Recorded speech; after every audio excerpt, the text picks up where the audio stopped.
ඔන්න මේ කතාව කිව්වේ මල්ලි කෙනෙක්. මේක වෙලා තියෙන්නේ ඒගොල්ලන්ගේ නැන්ද කෙනෙක්ට. ඒක වෙලා තියෙන්නේ මෙහෙමයි. මේගොල්ලන්ගේ මේ ගෙවල් වටේම ඉඳලා තියෙන නෑදෑයෝ.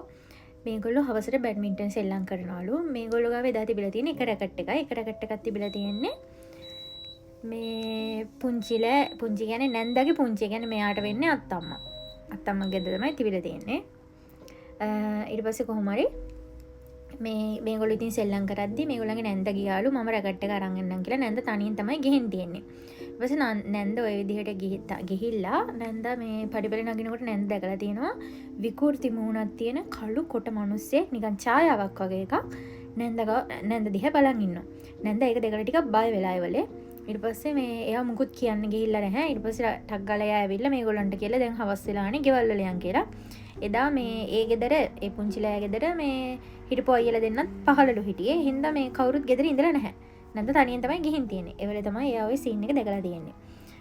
ඊට පස්සේ කොහොම හරි ටික දවසක් යනකොට ඒ ගෙදර කට්ටියත් ওই විදිහටම අර ඡායාව දැකලා තියෙනවා. මෙයා ඒ ගෙදර ගිහින් හිටපු එක දවසකත් මෙයා දැකලා තියෙනවා මේ එයා ඒත් පඩිපෙළ නගිනකොට පඩිපෙළ හරියම තමයි එයා දිහා බලන් ඉන්නවා මේ එහෙම ඡායාව එයාත් ඒ විදිහට දැකලා තියෙනවා. ඊට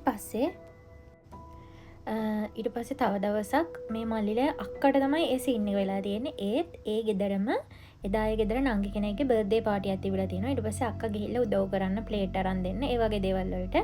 ඒ ගෙදර පඩිපෙළත් එක්කම ටිකක් එහාට වෙන්න තමයිලු වොෂ්රූම් එක තියෙන්නේ. එදා කොහොම හරි මේ අක්කා ඉතින් එළියට වෙලා බලාගෙන ඉඳලා වොෂ්රූම් යන්න වෙන්නේ නැති. ඊට පස්සේ කොහොම හරි එයාට ඇහුණලු වොෂ්රූම් එකේ වතුර වැටෙන. වතුර මේ ඇරලා තියෙන සද්දයක් එයාට ඇහිලා. අක්කා හිතලා තියෙන්නේ පුංචි ඇතුලේ ඉන්නේ නැති කියලා. ඊට පස්සේ ටික වෙලාවක් ඉඳලා ඒත් කවුරුත් ආපු නැති හින්දා වෙන්නේ නැති. අක්කා ඊට පස්සේ බලලා කොහොම හරි ආ ඊට පස්සේ දැකලා තියෙන්නේ. ඒ කියන්නේ නිකන් වතුර වැටෙන සද්ද විතරයි ඇහිලා තියෙන කවුරුත් නැලු ඇතුලේ. ඕ වගේ ගොඩාරියා සීන් වෙලා තියෙනවා. මෙයා ඊට පස්සේ අම්මටත් කියලා මේ ගෙදර මොන අමුතු සීන් වෙනවා. ඔහොම කියලා. මේගොල්ලෝ හැබැයි තාමත් අදටත් දන්නේ නැලු මොකද්ද හරියටම වෙන්නේ කියන එක. ඒ සද්ද ඇහෙන්නේ ඇයි?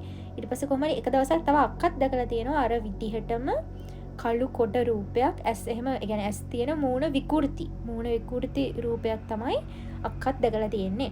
මෙයාත් එක දවසක් කොෆි ගන්න ගිය වෙලාවක මෙයාත් ඒ විදිහටම ඒ රූපෙම තමයි මෙයා දිහා බලාගෙන ඉන්නවා දැකලා තියෙන්නේ. ඕක තමයි කතාව. මේක පොඩි කතාවක් හින්දා මම මේකටම තව කතාවක් දාන්නම්. හරි.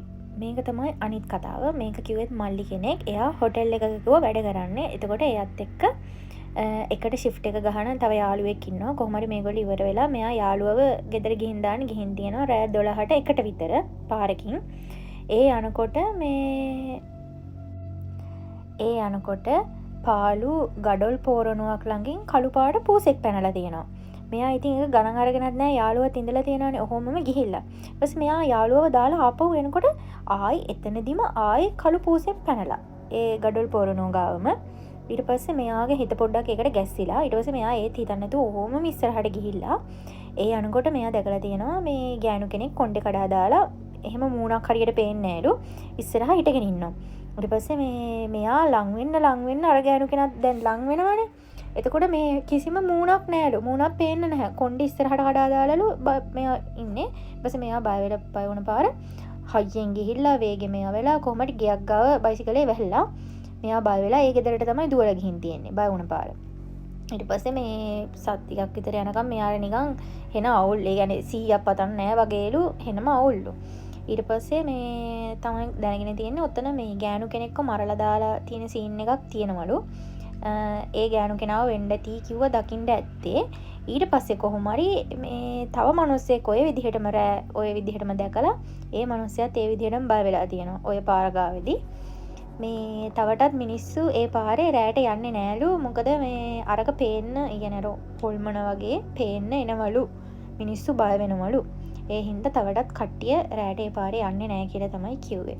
මම මේ කතා දෙකේම chat දෙකේ ස්ක්‍රීන්ෂොට් විතරක් දාන්නම්.